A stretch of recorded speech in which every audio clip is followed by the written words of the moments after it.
Denuncias, noticias, entrevistas, temas de actualidad en agendaldia.net. Buenas tardes. Quisiera iniciar mi intervención inicialmente haciendo un reconocimiento al doctor Rafael Hernán Sanín Blanco, Contralor General del Departamento, al doctor Héctor Giovanni Alba Ortiz, Subcontralor General del Departamento, así como a la doctora María Eslava Valencia, asesora jurídica de la Contraloría del Departamento, por la iniciativa en propiciar estos espacios de reflexión en torno a la responsabilidad de los servidores públicos. Para nadie es un secreto el difícil momento que atraviesa Colombia debido al flagelo de la corrupción, lo que nos hace reflexionar sobre dichos aspectos. Por otra parte, igualmente, dice un dicho castellano que de bien nacidos es ser agradecidos. Por esta razón, agradezco a las personas antes mencionadas, así como todas aquellas otras personas e instituciones que de una u otra forma han tenido injerencia en la organización del evento, y por supuesto agradecimientos a las personas presentes por dejar de lado sus labores cotidianas para encontrarse aquí. Bien.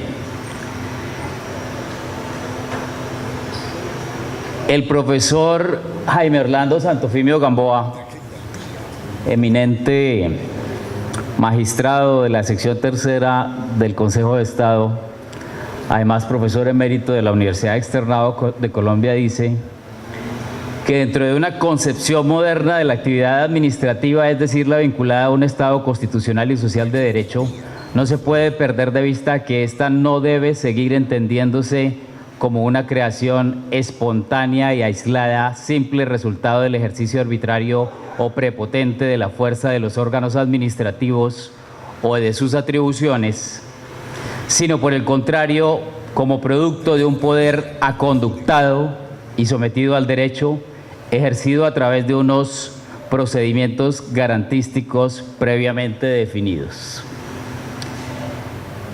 Es decir, aquí tenemos que tener en cuenta que la calidad de servidor público en el ordenamiento jurídico colombiano no solamente deriva de derechos de carácter laboral, sino que también implica una serie de responsabilidades y deberes cuyo incumplimiento genera, por supuesto, consecuencias jurídicas. Estamos hablando del principio de juridicidad. Tomando esto en cuenta, vale la pena entonces inicialmente hacer referencia a cuáles son los fundamentos constitucionales que orientan el proceso de responsabilidad patrimonial del Estado en Colombia, tomando como un primer punto el artículo 6º de la Constitución. El artículo 6º de la Constitución Política hace referencia a la vinculación positiva que tienen los servidores públicos al ordenamiento jurídico, a diferencia de lo que ocurre con los particulares que tienen una vinculación negativa. ¿A qué hago referencia cuando hago esta aseveración? El servidor público, para poder obrar, necesita de una autorización. Su marco de competencia está regulado por el ordenamiento jurídico, a diferencia de los particulares que pueden hacer todo lo que se les ocurra, salvo aquello que les esté prohibido por el ordenamiento. En segundo lugar, tenemos que dentro de esos fundamentos constitucionales aparece el artículo 90. El artículo 90 de la Constitución es de la mayor importancia porque por primera vez constitucionalizó el tema de la responsabilidad del Estado. Con eso no estoy significando que en vigencia de la Constitución Nacional de 1886 el Estado no respondiera, por supuesto que sí. Lo que ocurre es que no existía una disposición constitucional en concreto que así lo determinara. Pero vean ustedes que allí ese artículo 90 no solamente se ocupa de determinar que el Estado responderá patrimonialmente por los daños antijurídicos imputables a las autoridades por acción u omisión, sino que también determina en su inciso segundo lo concerniente a la responsabilidad patrimonial de los servidores públicos. Así, hace referencia a que el servidor público que con su conducta dolosa o gravemente culposa dé lugar a una condena patrimonial contra el Estado responderá solidariamente. En tercer lugar, tenemos que hablar del artículo 121 de la Constitución Política, que desarrolla el principio de juridicidad. Ustedes observarán que yo no hago referencia a la legalidad, que es lo que normalmente uno encuentra en los textos de derecho administrativo. Yo prefiero hablar de juridicidad porque considero que es un término omnicomprensivo que hace referencia no solamente a la ley en sentido estricto, sino por supuesto a todo el ordenamiento jurídico, el que está integrado por normas o disposiciones constitucionales, disposiciones legales, disposiciones reglamentarias y por supuesto el precedente judicial, que como lo veremos el día de mañana, hace parte del ordenamiento jurídico y es vinculante no solamente para las autoridades judiciales, sino también para las autoridades administrativas. Finalmente, hacemos referencia al artículo 124. El artículo 124 de la Constitución se ocupa del tema de la responsabilidad de los servidores públicos, pero difiere su desarrollo al legislador. Por eso tenemos regulación legal en materia penal, regulación legal en materia disciplinaria, regulación legal en materia fiscal y, por supuesto, en lo concerniente a la responsabilidad patrimonial de los servidores públicos. Artículo 90. ¿Qué podemos mencionar aparte de lo ya señalado con respecto a esta disposición? Hay que diferenciar la responsabilidad del Estado de la responsabilidad del servidor público. Vean ustedes que la responsabilidad institucional o la responsabilidad del Estado puede ser objetiva. No necesariamente se requiere que el Estado haya obrado en forma ilegal o ilegítima para que necesariamente tenga que responder. Hoy las nuevas corrientes del derecho administrativo dejan de hablar de la responsabilidad del Estado para hablar del derecho de daños. Y ello por una sencilla razón, porque hoy el centro de atención en materia de responsabilidad está en la víctima. No nos interesa tanto entrar a considerar si el Estado obró legítima o ilegítimamente, sino si la víctima sufrió un daño antijurídico. Y si lo sufrió independientemente de que el Estado haya obrado legal o ilegalmente, legítima o ilegítimamente, tendrá que entrar a responder. En tratándose de la responsabilidad de los servidores públicos, el tema cambia, porque frente a la responsabilidad patrimonial de los servidores públicos, la responsabilidad es enteramente subjetiva. Fíjense ustedes que, como les mencionaba hace un momento, el inciso segundo del artículo 90 hace referencia a que necesariamente se debe demostrar dolo o culpa grave. Luego, solo en esos específicos eventos, el servidor público entrará a responder vía acción de repetición. Igualmente, el artículo 90 hace referencia a la necesidad de una exigencia de condena previa al Estado.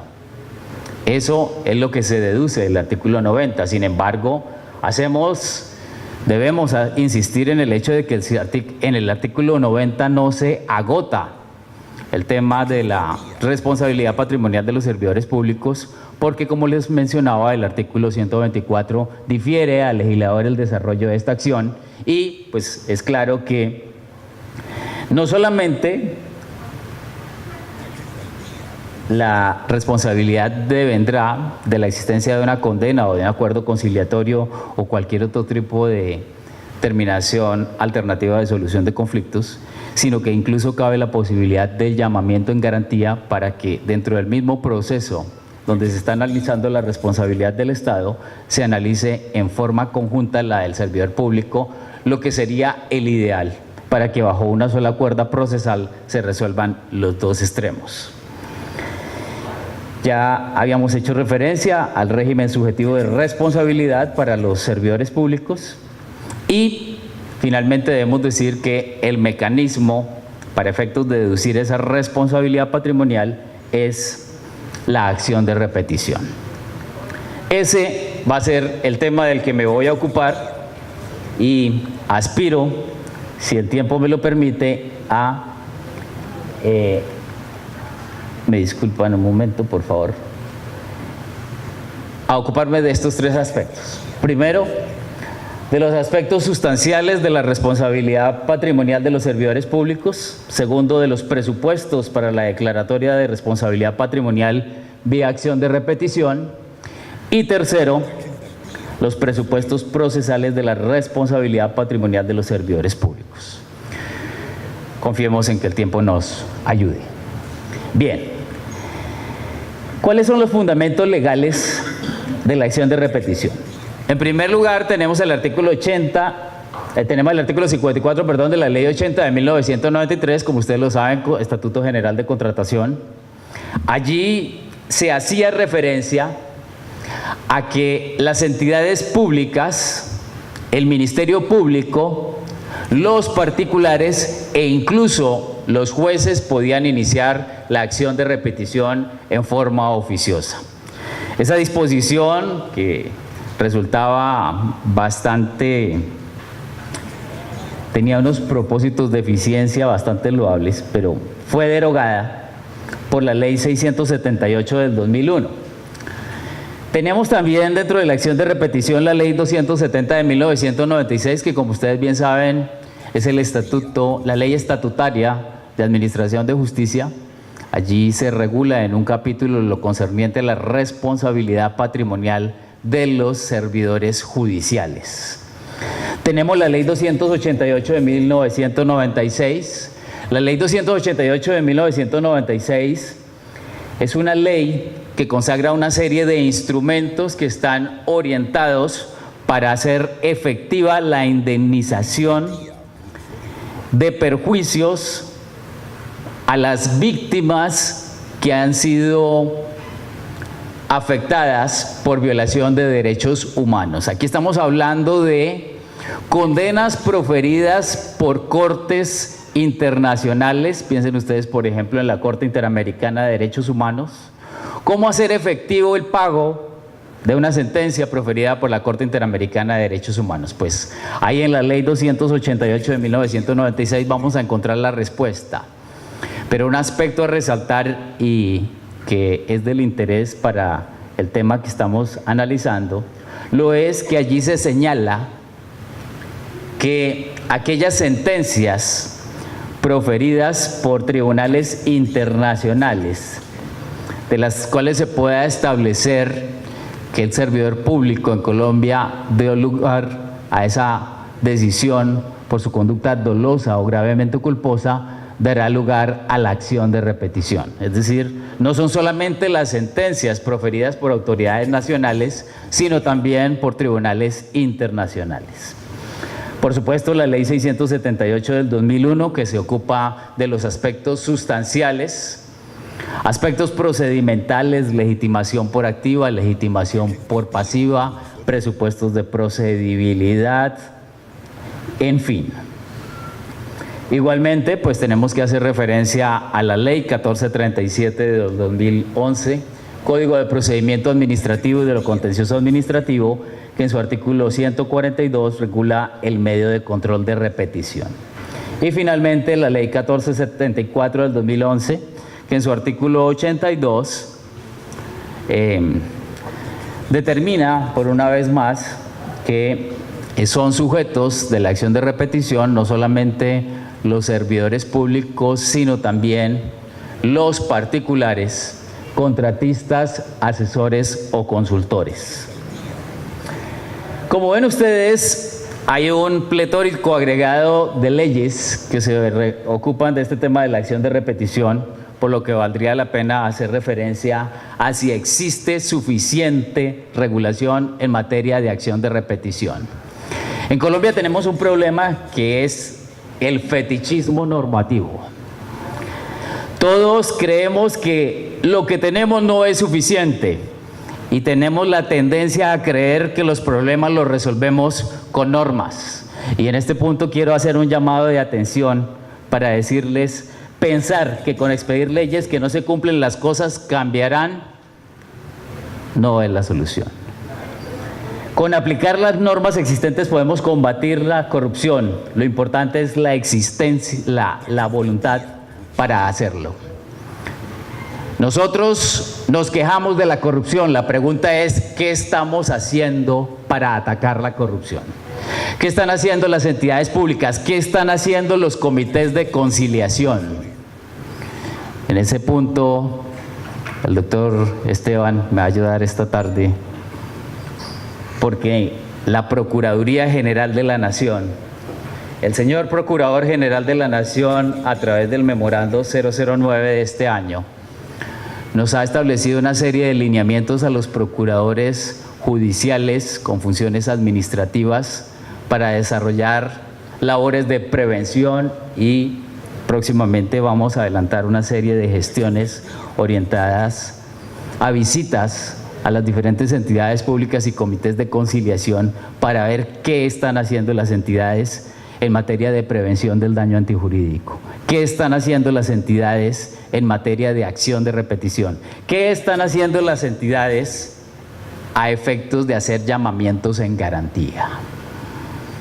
Yo tengo una corta experiencia como procurador judicial, pero veo que en ese punto estamos fallando enormemente.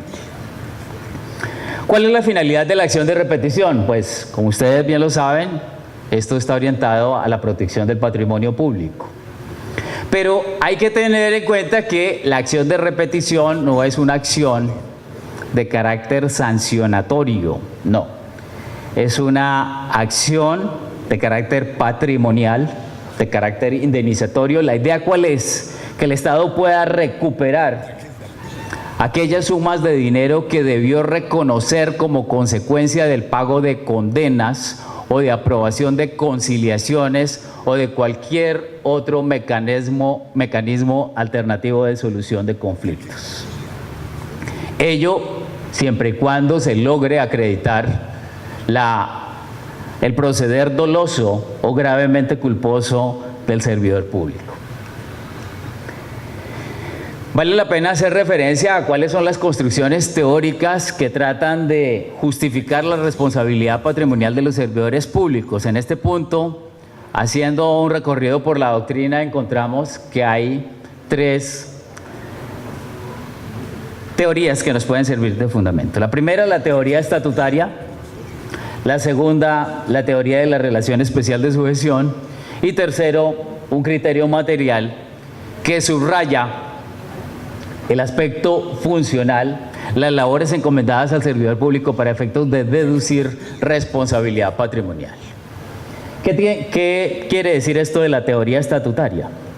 Pues, si ustedes revisan la Constitución Política, van a encontrar que a partir de los artículos 122 y hasta el 131, se desarrolla el tema de la función pública. Cuando nosotros hablamos de función pública, estamos haciendo referencia a los aspectos que regulan las relaciones servidores públicos-Estado, es decir, lo que en doctrina se conoce como el derecho administrativo laboral.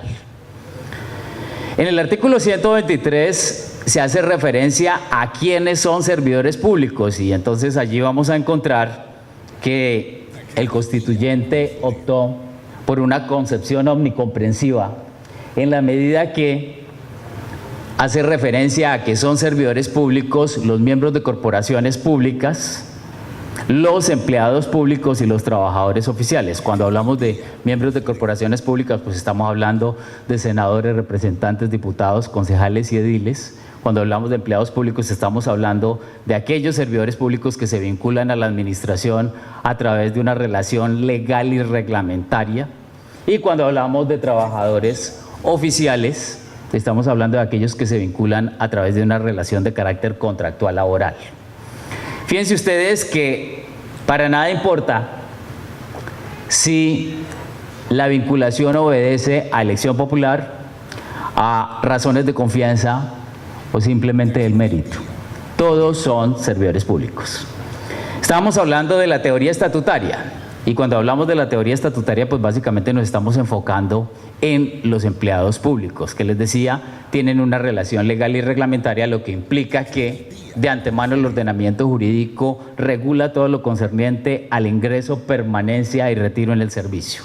Si eso es así, pues ello va a conllevar que el ordenamiento puede imponer obligaciones, puede imponer deberes, y el incumplimiento de ello pues conllevará deducción de responsabilidades, entre ellas la responsabilidad patrimonial. La segunda de las teorías es la teoría de las relaciones de sujeción. Se parte de la base que las relaciones del Estado son diferentes a las relaciones entre los particulares. Y si eso es así, el Estado se considera puede deducir o imponer obligaciones y deberes. En tercer punto hablábamos del criterio material, que creo que es el que mejor explica o justifica el tema de la responsabilidad patrimonial de los servidores públicos. Ello porque si tomamos la teoría estatutaria o la teoría de las relaciones especiales de sujeción, no vamos a encontrar justificación del por qué los particulares pueden responder patrimonialmente. Resulta que sí, los particulares también pueden responder patrimonialmente. Recuerden ustedes que la Constitución Política, en su artículo primero, determina que Colombia está organizado como Estado Social de Derecho, pero igualmente hace referencia a que es una república unitaria. Y cuando hablamos de república unitaria, estamos haciendo referencia a que existe un solo centro de impulsión política, donde el Estado como persona jurídica conserva las principales funciones. La función legislativa es del Estado, la función judicial es del Estado. Pero ¿qué ocurre con la función administrativa? Que se descentraliza. Y entonces encontramos que esa descentralización puede ser territorial. El artículo 286 hace referencia a cuáles son las entidades territoriales en Colombia. Si ustedes revisan el artículo 210 de la Constitución, van a encontrar que igualmente se abre paso para la descentralización por servicios y a la descentralización por colaboración. ¿Qué implica la descentralización por colaboración? Implica que los particulares pueden participar en el ejercicio de la función pública. Hablemos específicamente de la función pública administrativa. Mencionemos a los notarios, a los curadores, para traer solo dos ejemplos. Entonces, si los particulares eventualmente pueden responder patrimonialmente por el ejercicio de la función pública, es claro que la teoría estatutaria y la de relación especial de sujeción no son suficientes y necesariamente tenemos que echar mano de un criterio material para efectos de poder justificar esa responsabilidad patrimonial. Hay que tener en cuenta que para efectos de deducir el sujeto pasivo de la acción, se exige que para el momento de la generación del daño tenga esa calidad de servidor público. No es para el momento de la iniciación del proceso, ni mucho menos del proceso judicial, ni mucho menos para el momento de su culminación. No, es para el momento de la generación del hecho dañino. De ahí que los ex servidores públicos también pueden ser sujetos de la acción de repetición. ¿Por qué justificar la viabilidad de deducir responsabilidad patrimonial a los particulares? La finalidad que se pretende con su ejercicio. Estamos hablando de función pública que tiene por objetivo satisfacción de intereses generales. Otro aspecto sería el hecho de que del actuar de ese particular se pueden generar consecuencias negativas. El mal desempeño en el ejercicio de la actividad que desarrolla ese particular puede generar consecuencias negativas. lo cual puede impactar necesariamente el patrimonio público. La defensa del patrimonio público, que está establecido en la Constitución Política y en la Ley 472 de 1998, en Ley de Acciones Populares, es un derecho colectivo. Igualmente, el que estén desarrollando función pública los particulares, pues debe hacer mucho más estricto el régimen de juridicidad. Y finalmente podemos justificar esa responsabilidad patrimonial de los particulares por la apariencia que se presenta frente a los ciudadanos. El ciudadano común y corriente no le interesa para nada si es una entidad pública la que está desarrollando la función o si es un particular. Pero lo cierto es que por el hecho de estarse desarrollando tiene unas consecuencias. Entonces, el primer presupuesto procesal para que proceda la responsabilidad patrimonial vía acción de repetición es el hecho de que en el momento en que se generó el hecho dañoso se pueda establecer la calidad de servidor público de la persona a quien se imputa esa conducta o de particular que ejercía funciones públicas, contratista, asesor, interventor o consultor. Hacemos referencia a la necesaria diferencia entre la responsabilidad institucional y la personal. Partimos de la base de que la responsabilidad del Estado es externa, particular que demanda al Estado, mientras que la responsabilidad del servidor público es interna. Es la entidad que decide repetir contra uno de sus agentes cuando ha sido afectada por una condena por razón de la consumación o la causación de un daño antijurídico.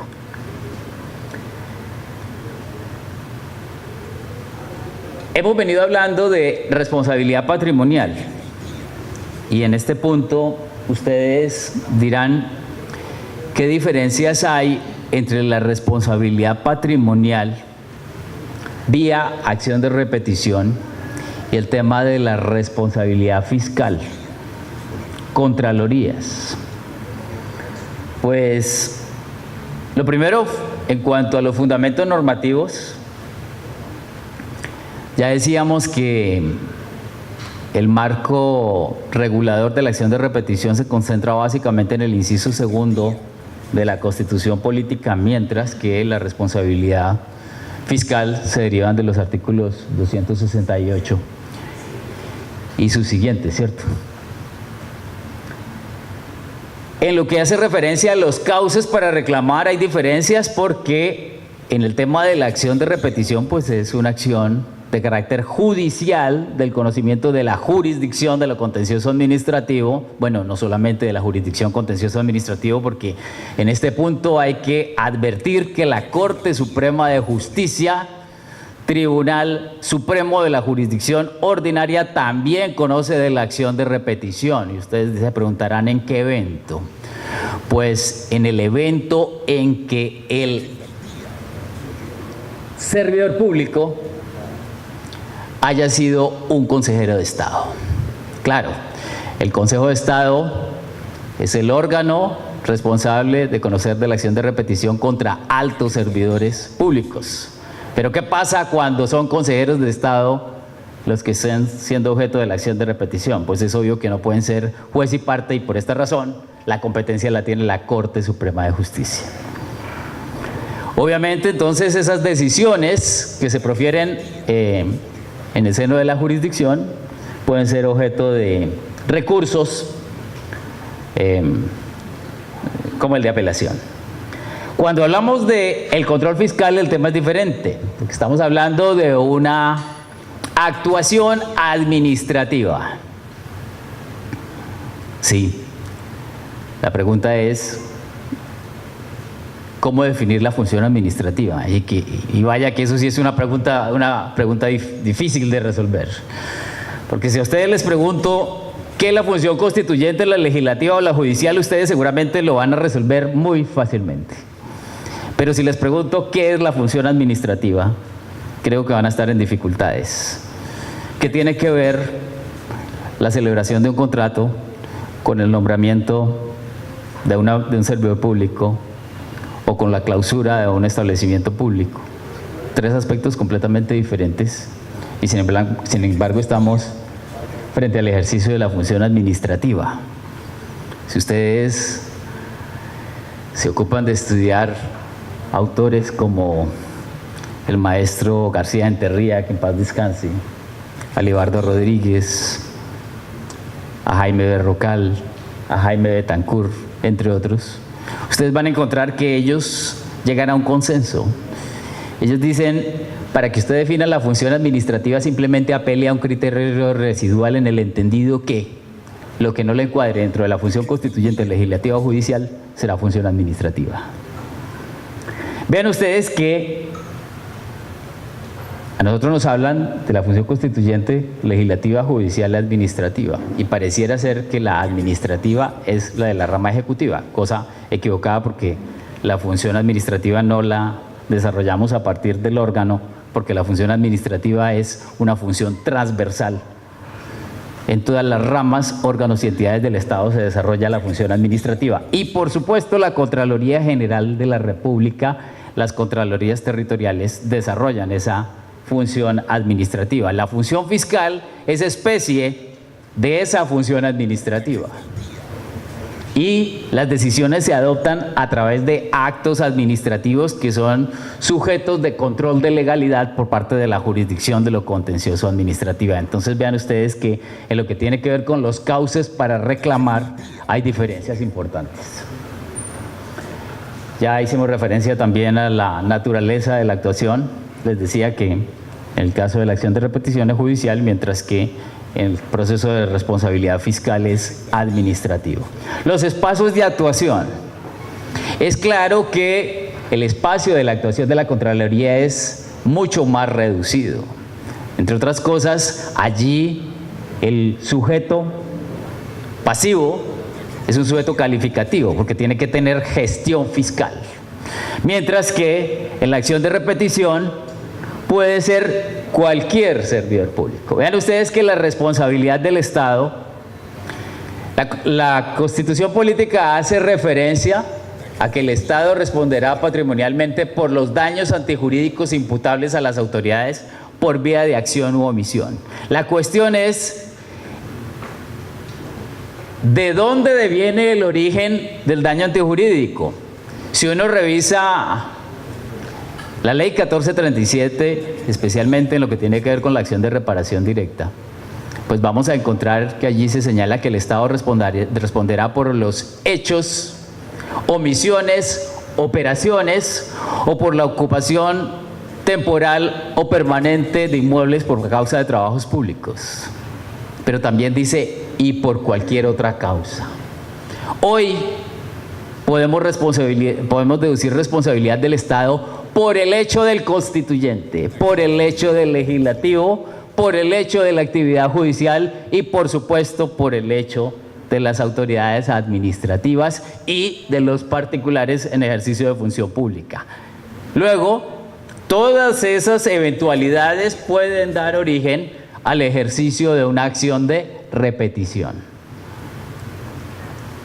Ya hicimos referencia también al sujeto pasivo que les decía, el proceso de responsabilidad fiscal es calificado. Perfectamente se puede iniciar una acción de repetición contra un soldado que, accionando su arma de fuego, lesionó o en el peor de los casos mató a uno de sus compañeros con arma de dotación oficial. ¿Ese evento podría dar lugar a una responsabilidad fiscal? Claro que no. Bien. ¿Qué rasgos comunes encontramos en los regímenes resarcitorios? Uno, la posibilidad de decretar medidas cautelares respecto de los bienes del sujeto activo para asegurar el pago. Segundo, hay que tener en cuenta que decir acción patrimonial es diferente de hablar de acciones personales. ¿Qué ocurre cuando en el proceso disciplinario o en el proceso penal fallece el sujeto activo? Pues se presenta una causal de extinción de la acción, ¿cierto? ¿Qué ocurre en un proceso de repetición o en un proceso de responsabilidad fiscal? pues allí en eventos de muerte de la persona contra quien se adelanta el procedimiento antes de la toma de la decisión de fondo, existe la posibilidad de citar y emplazar a los herederos. Por la muerte no se acaba el proceso. E igualmente en situaciones de amparo por póliza de seguros debe citarse a la compañía aseguradora en calidad de tercero civilmente responsable. Bien. Hablemos de los presupuestos para la declaratoria de responsabilidad vía acción de repetición. Hay dos situaciones. Uno, el daño sufrido por la administración, y en este punto debemos ocuparnos en lo que tiene que ver con la prueba de la condena y su pago. Y por otro lado debemos hablar de la imputación. Hemos venido diciendo que la acción por responsabilidad patrimonial de los servidores públicos es de carácter subjetivo, lo que exige la acreditación de dolo o culpa grave. Tenemos como elementos objetivos que constituyen mandato para el juez y que debe constatar para efectos de proceder a emitir una decisión de condena: la existencia de un daño antijurídico y por el otro lado la imputación. Ahí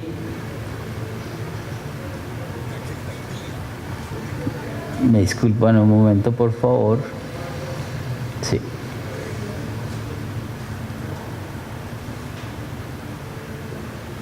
Fíjense ustedes que últimamente en los procesos de reparación estamos encontrando que la reparación no es necesariamente de carácter dinerario, sino que también nos podemos encontrar con decisiones de carácter simbólico, como por ejemplo la construcción de un monumento. La pregunta sería, ¿en esos eventos habría posibilidad de deducir responsabilidad vía acción de repetición? No. Solamente las obligaciones de carácter dinerario son las que se pueden perseguir por vía de acción de repetición. Hemos venido señalando que el Estado debe responder patrimonialmente por los daños antijurídicos. Pero también hemos dicho que el Estado puede repetir contra el servidor público que haya sido el causante de ese daño antijurídico,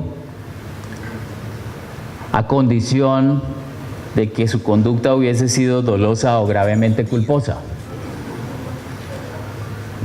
Entonces, tenemos que preguntarnos si siempre que haya una condena con la aprobación de una conciliación o de cualquier otro medio alternativo de solución de conflictos, el Estado puede iniciar una acción de repetición.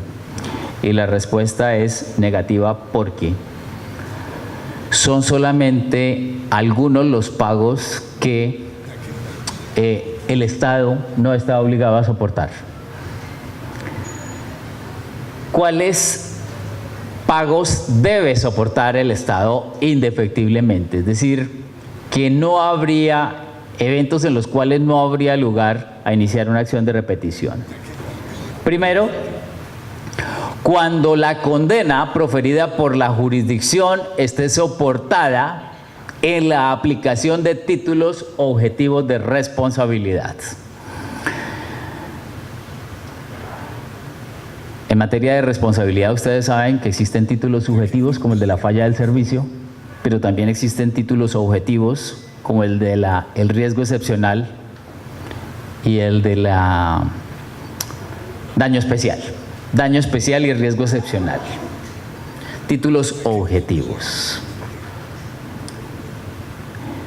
Venimos hablando del daño antijurídico. Pues yo no he hecho referencia a la conceptualización del daño antijurídico. ¿No? El daño antijurídico, de acuerdo con la doctrina española, hace referencia a que es aquel daño que la víctima no está obligada a soportar, es decir, aquel daño que rompe con el principio de igualdad frente a las cargas públicas.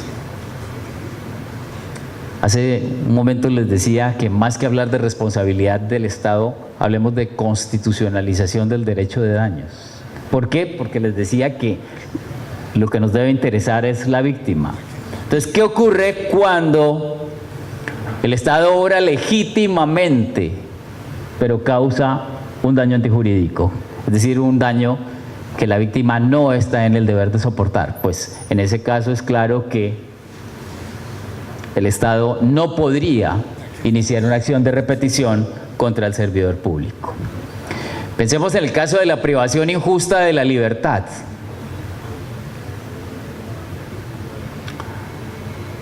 Al señor lo capturan, existen los elementos necesarios para imponerle una medida de aseguramiento, es decir, que la decisión del juez de garantías es ajustada a la legalidad, pero resulta que en la etapa de juicio, con otros medios de prueba se logran desvirtuar aquellos que sirvieron de fundamento para la toma de la medida de aseguramiento. Fíjense que ahí no estamos haciendo cuestionamientos sobre la legalidad de la decisión. La pregunta es, ¿en ese evento tendría que responder el juez que tomó esa decisión?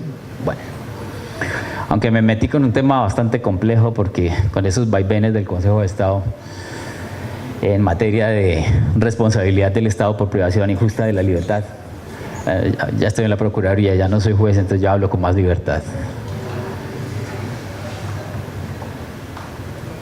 Segundo, el Estado igualmente debe soportar aquellos daños que se derivan de supuestos en los que el comportamiento del dependiente, aunque sea determinante de la generación del daño, no se enmarque dentro de los conceptos de culpa leve y culpa levísima. Bueno, ya ahorita vamos a hablar un poco más en detalle del tema de la responsabilidad subjetiva. ¿Cuál es el quantum de la pretensión en un proceso de repetición? Pues lo que el Estado pagó, lo que el Estado debió pagar como consecuencia de la sentencia proferida por la jurisdicción. Cuando digo de la jurisdicción, les agradezco que no se limiten a considerar que son solamente las de la jurisdicción de lo contencioso administrativa. Porque recuerden ustedes que hay eventos en los cuales la jurisdicción ordinaria conoce de procesos de reclamaciones contra servidores públicos, como por ejemplo los trabajadores oficiales. ¿Qué pasa cuando se le desconocen los derechos a un trabajador oficial por un desconocimiento grosero del ordenamiento jurídico? ¿Será que por el hecho de que la sentencia fue proferida por un juez laboral no hay mérito para iniciar una acción de repetición? Pues por supuesto que sí. Por supuesto que sí. El tema es que haya una condena contra el Estado, ¿cierto?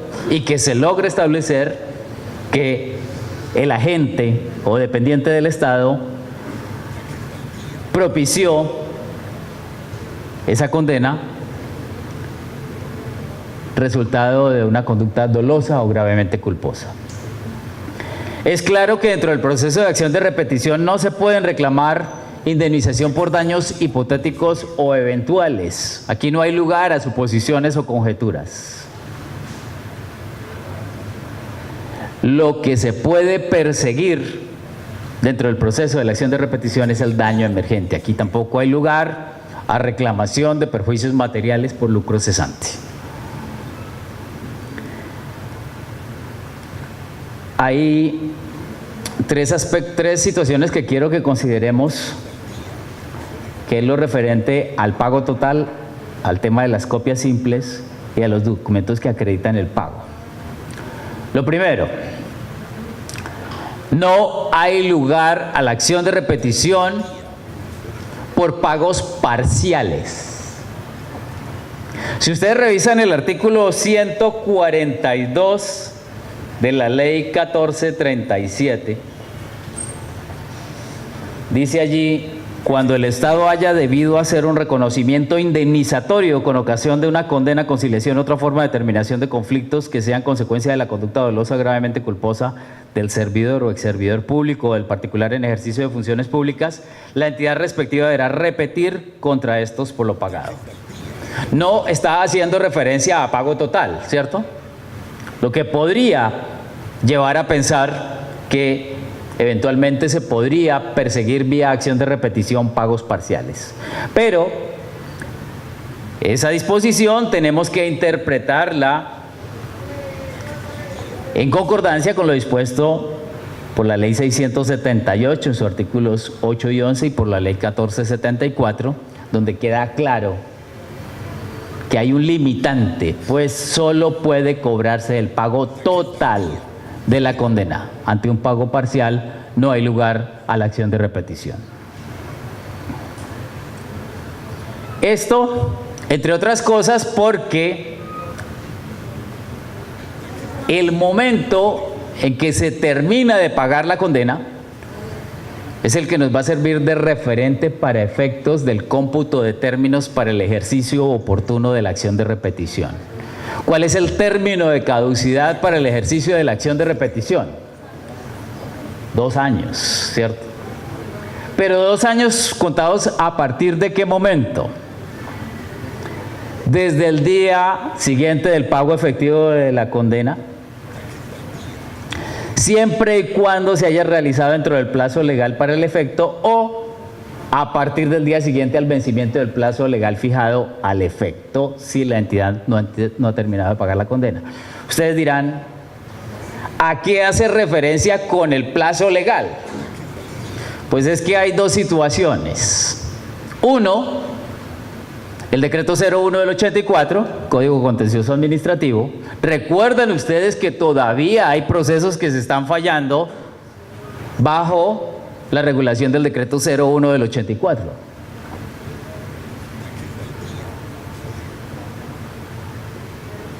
Pero también tenemos que considerar la ley 1437. ¿Qué pasa? Que bajo la vigencia del decreto 01 del 84, el término para pagar la condena era de 18 meses.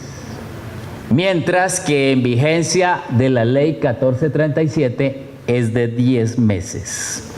Obviamente eso hay que considerarlo para efectos del cómputo de términos para el ejercicio de la acción de repetición. El otro aspecto al que quería hacer referencia es el de las copias simples.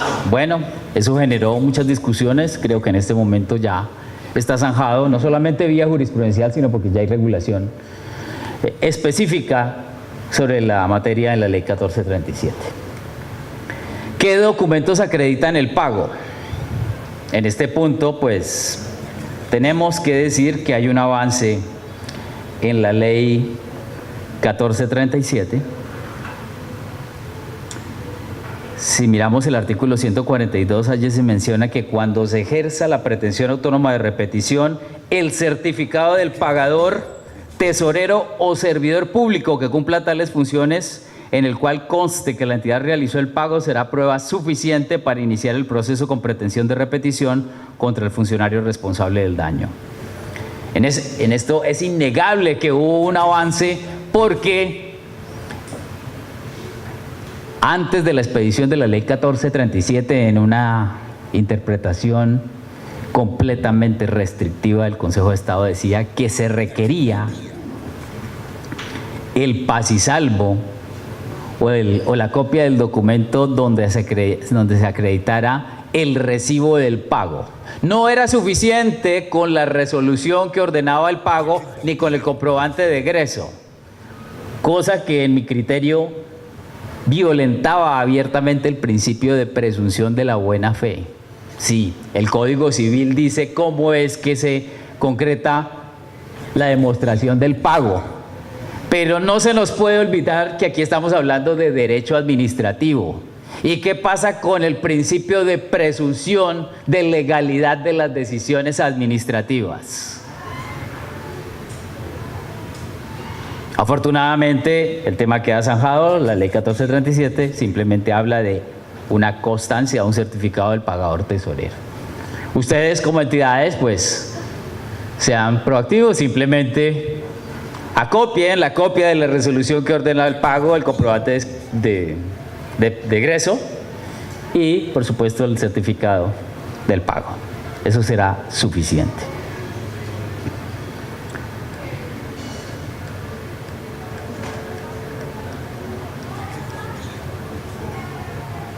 Imputación, otro elemento objetivo para la procedibilidad de la acción de repetición.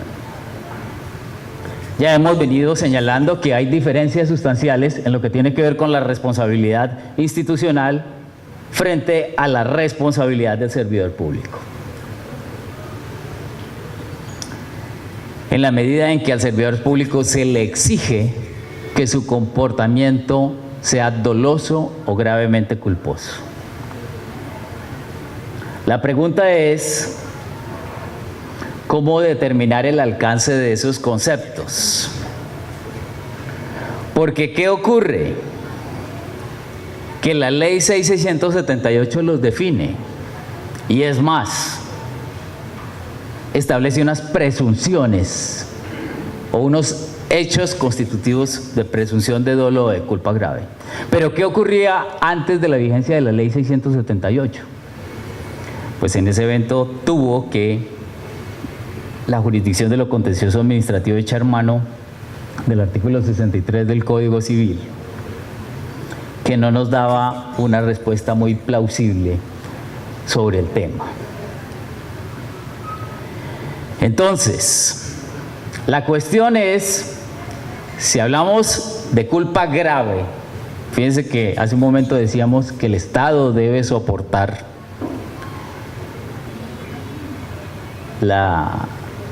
el daño de aquellos eventos que son resultado de la culpa leve o de la culpa levísima, ¿cierto?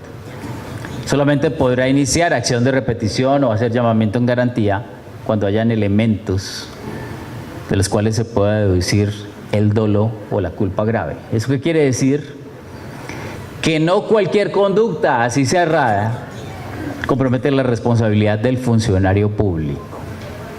Debe tratarse, como lo ha dicho la jurisprudencia del Consejo de Estado, de un comportamiento grosero, negligente, despreocupado o temerario.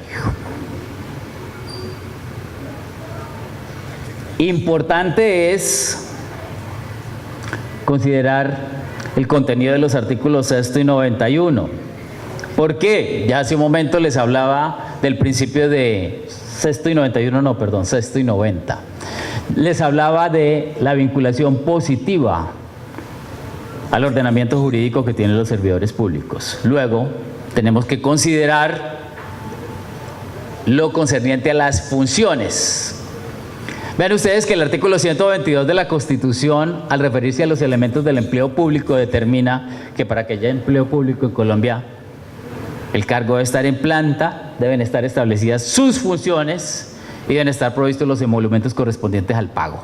Luego, el manual de funciones va a resultar de la mayor importancia para efectos de establecer si ese comportamiento de ese funcionario resultaba ajustado o no a la juridicidad.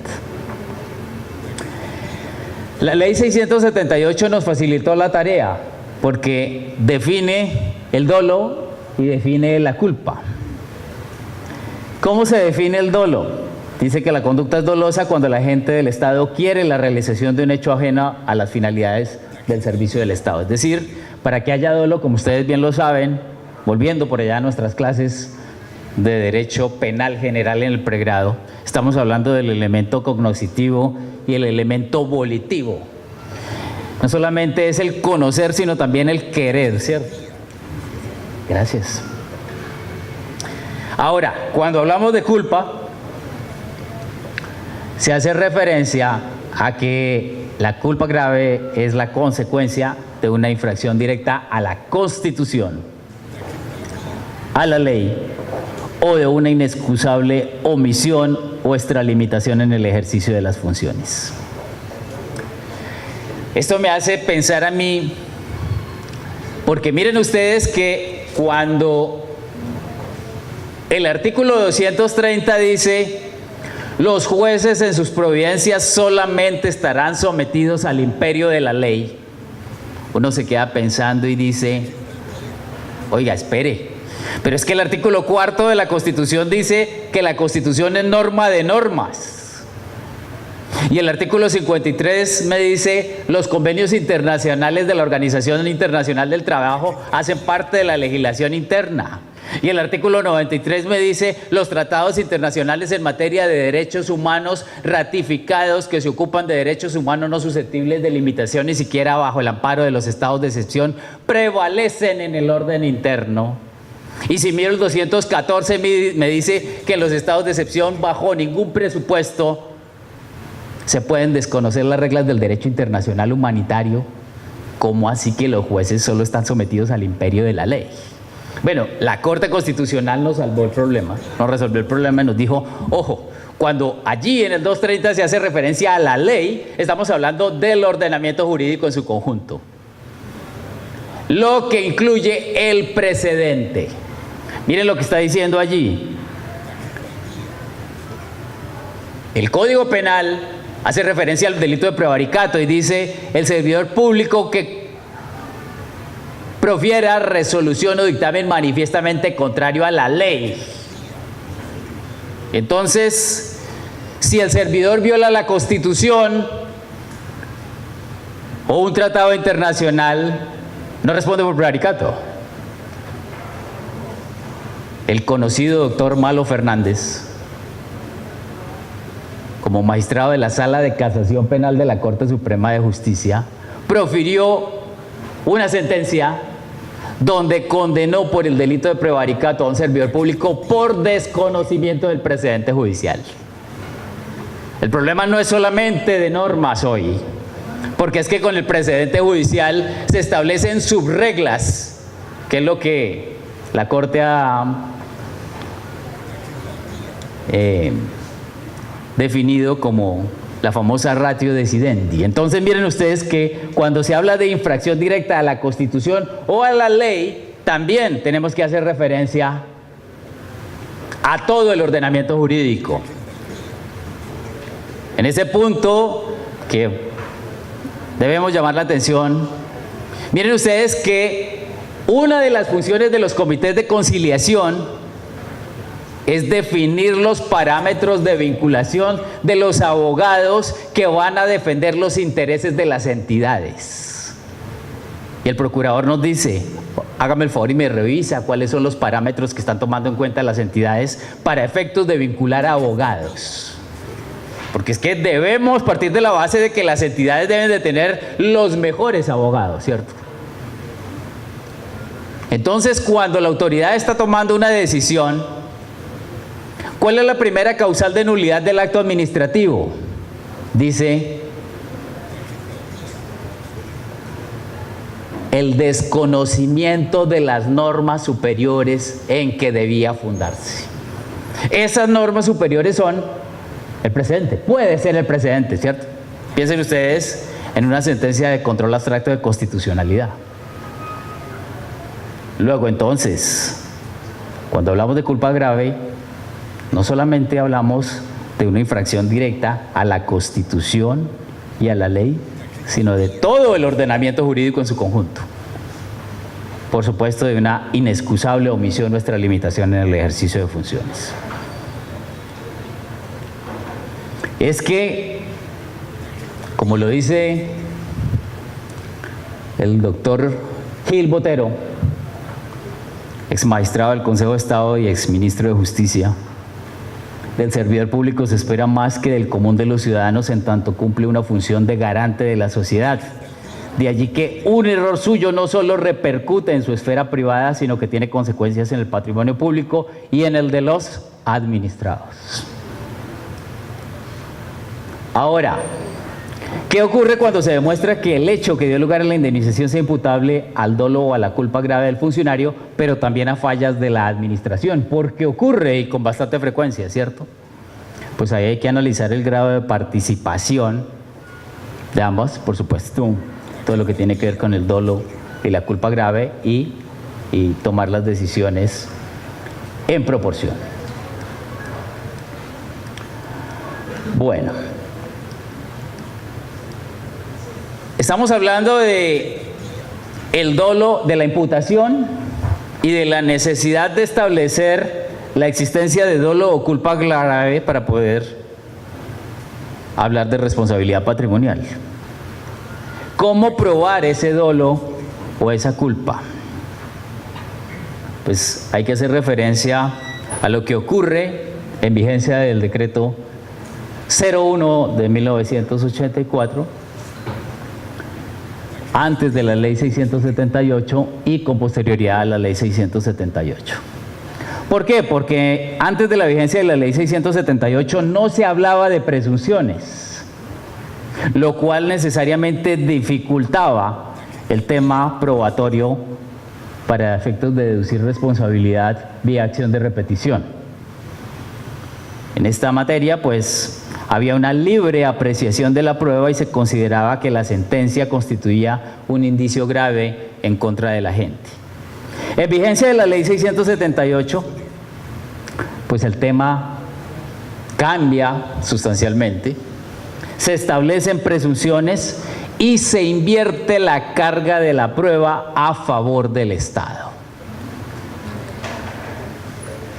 Pero hay que tener en cuenta que son presunciones iuris tantum, es decir, que admiten prueba en contrario y obviamente no se constituyen en condena anticipada. No hay que confundir las cosas. Hay que partir de la base que el hecho de que se establezcan unas presunciones de dolo o de culpa grave no puede afectar la garantía del derecho de defensa.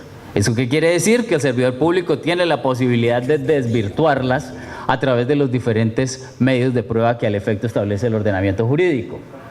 E incluso puede proponer causales eximentes de responsabilidad, como es el caso de la fuerza mayor, la insuperable coacción ajena, el miedo insuperable, el hecho de un tercero, el caso fortuito, en fin.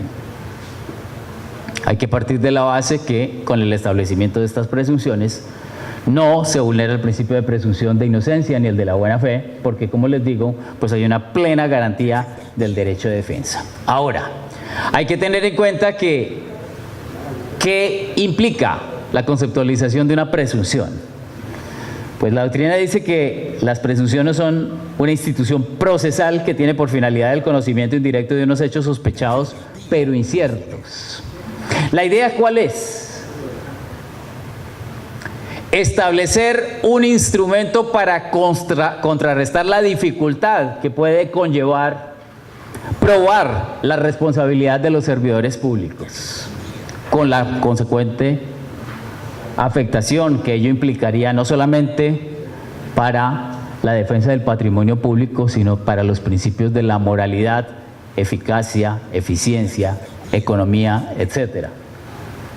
Entonces, hay que partir de la base de que estas presunciones van a servir como un criterio orientador, no solo para la entidad pública.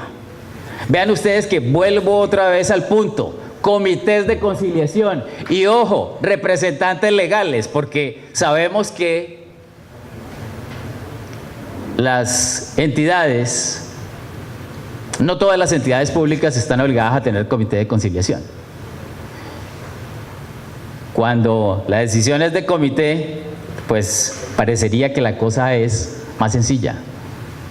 No es lo mismo cuando la decisión la toma el comité, que está integrado por varias personas, normalmente formadas en diferentes disciplinas, a cuando la toma allá el alcalde del municipio. A ver, ¿de quién hablamos? No, mejor no nos metamos con nadie, porque la está asumiendo completa. Y de ahí la importancia del componente jurídico. Señores miembros de comités de conciliación, por favor, escuchen el componente jurídico.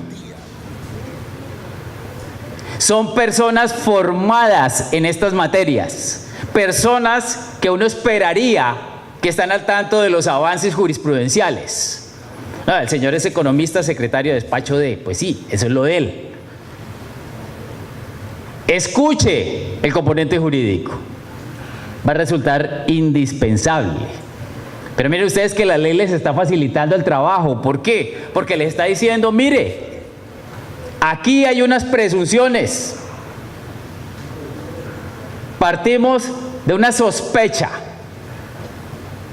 Por supuesto, admite prueba en contrario. Pero en principio, pues tenemos elementos de juicio para efectos de fundamentar el ejercicio de una acción o de un llamamiento en garantía.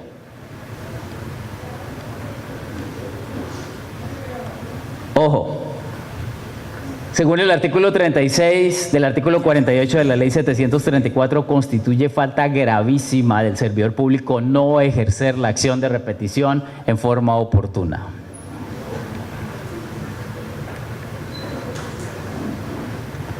Pero tampoco se trata de que por el temor a una investigación de carácter disciplinaria, entonces asumamos la cosa tan ligeramente, porque cuando hablamos de la repetición, entonces podríamos hacer un símil con el veneno. El veneno mata, ¿cierto? Pero también puede servir de antídoto. Entonces, yo tengo que considerar que realmente tengo los elementos de juicio necesarios. No puedo hacer un uso indiscriminado de la acción de repetición porque tampoco voy a propiciar más congestión judicial. Lo importante es hacer un análisis serio y juicioso para efectos de verificar la procedibilidad del ejercicio de la acción. Vuelvo al punto de los comités de conciliación que establece la ley. Fueron creados como instancias administrativas especializadas en la elaboración de políticas de defensa judicial y de prevención del daño antijurídico, así como de protección del tesoro, constituyendo instancias de estudio y análisis jurídico sobre los asuntos de su competencia, entre ellos la de decidir sobre la posibilidad de hacer uso del llamamiento en garantía y de iniciar acción de repetición. Ojo, señores comités de conciliación. Bueno, les decía que el artículo 5º hace referencia a la presunción de a los eventos de presunción de dolo. Vean ustedes que tanto los eventos de presunción de dolo, no me voy a poner a hacer referencia a cada uno de ellos, como los eventos de presunción de culpa, están estrechamente relacionados con las causales de nulidad de los actos. Si ustedes revisan el artículo 137 de la 1437 van a encontrar que allí se establece que los actos administrativos podrán ser anulados por la jurisdicción de lo contencioso administrativo cuando se profieran con desconocimiento de las normas superiores en las cuales se deben fundar, por falta de competencia, por expedición irregular, por violación del derecho de audiencias o de defensa, por falsa motivación o por desviación de poder. Vean ustedes. Desviación de poder, vicios en motivación, falsa motivación. Bueno, aquí hay otros temas de cuando ha habido una sanción penal o disciplinaria.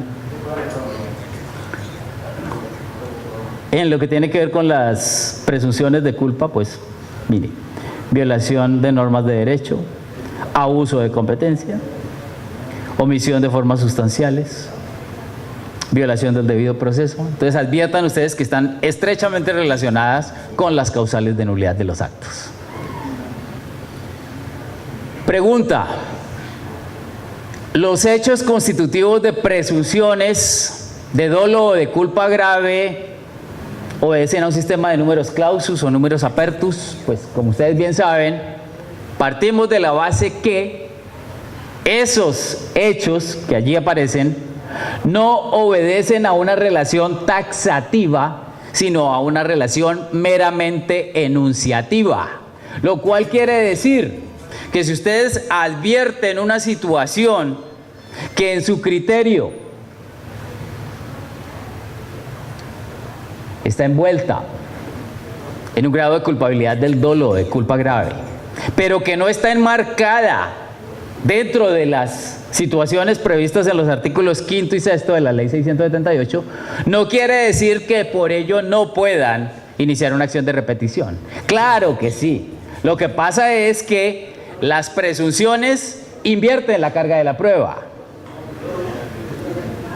Al estar apoyados en una presunción, quien tiene que desvirtuar esa presunción, ¿quién es?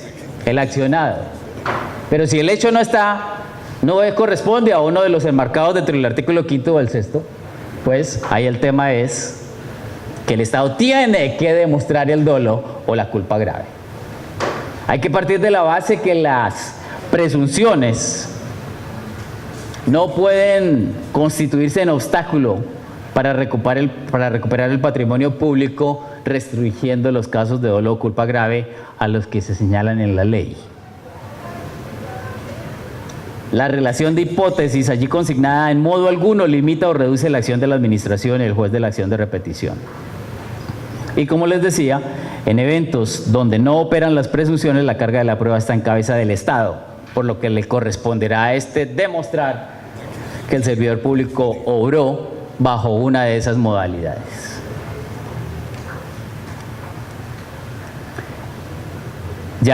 Para terminar, en lo que tiene que ver con los aspectos procesales,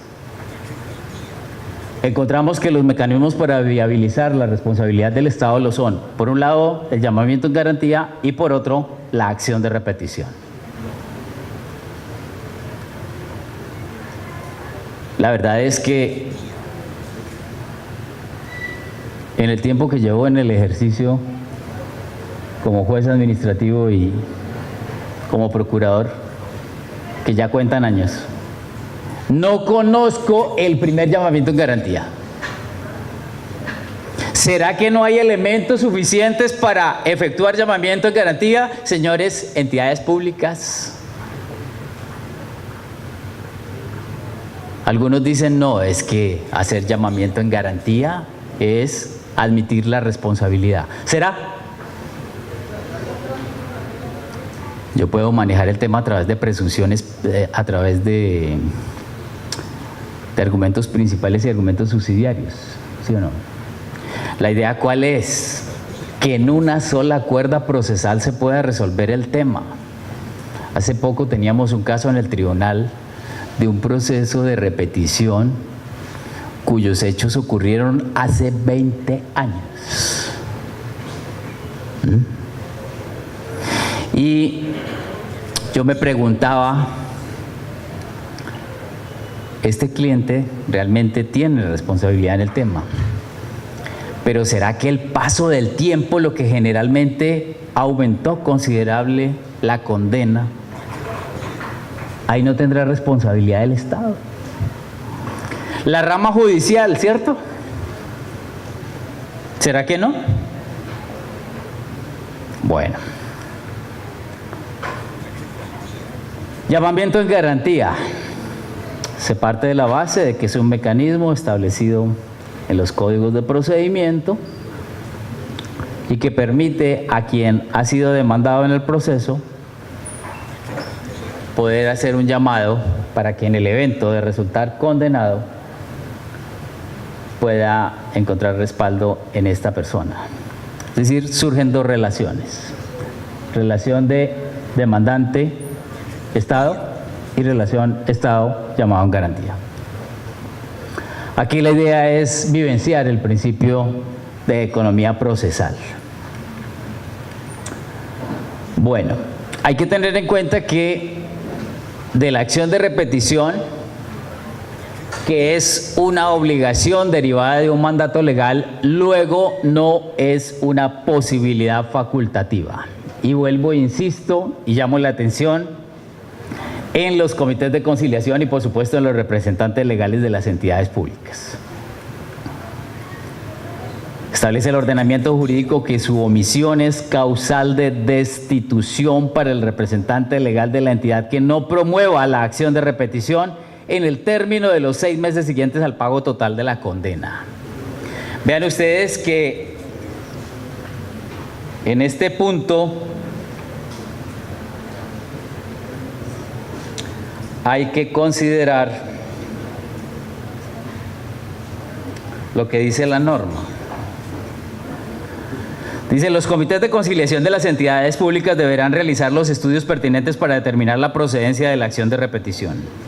Para ello, el ordenador del gasto, al día siguiente al pago total o al pago de la última cuota efectuado por la entidad pública de una conciliación, condena o de cualquier otro crédito surgido por concepto de la responsabilidad patrimonial de la entidad, deberá remitir el acto administrativo y sus antecedentes al comité de conciliación para que en un término no superior a 4 meses se adopte la decisión motivada de iniciar o no el proceso de repetición y se presente la correspondiente demanda cuando la misma resulte procedente dentro de los 2 meses siguientes.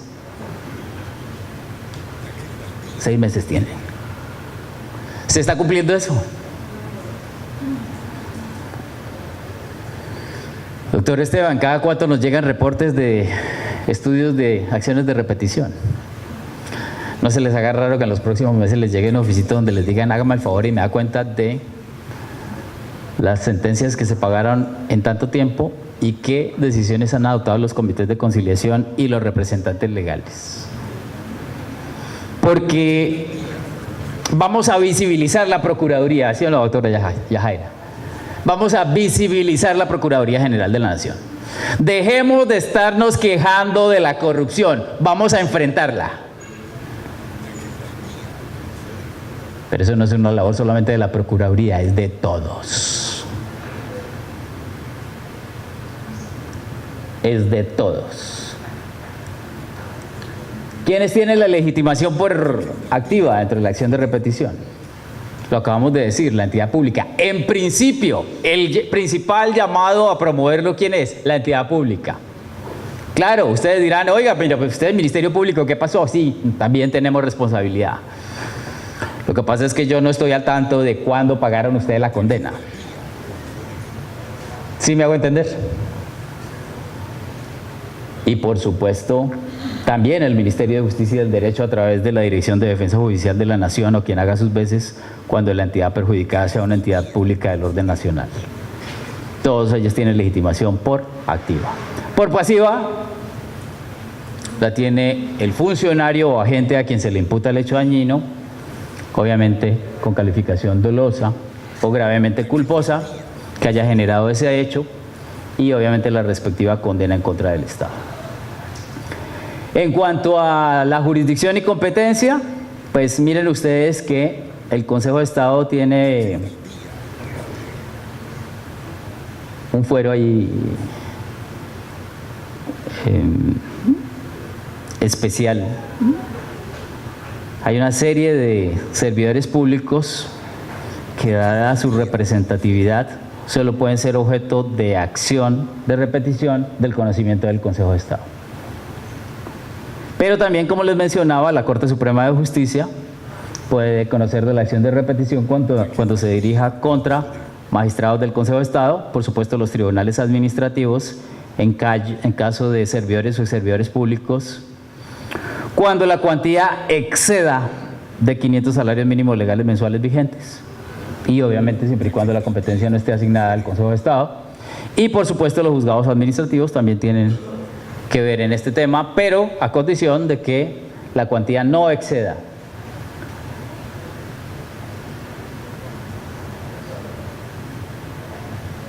Cuando la cuantía exceda hasta 500 salarios. Bueno.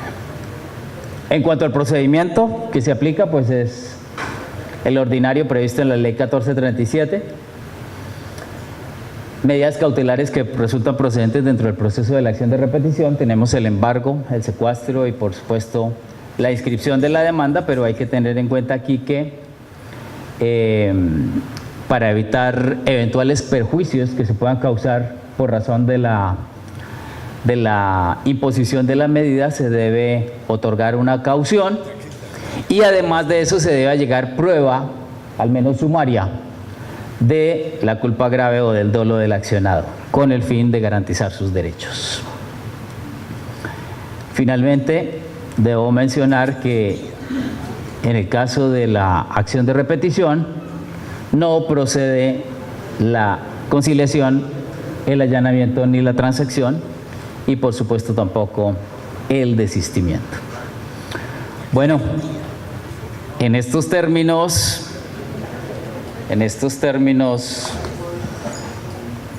dejo mi exposición agradeciéndoles la atención brindada.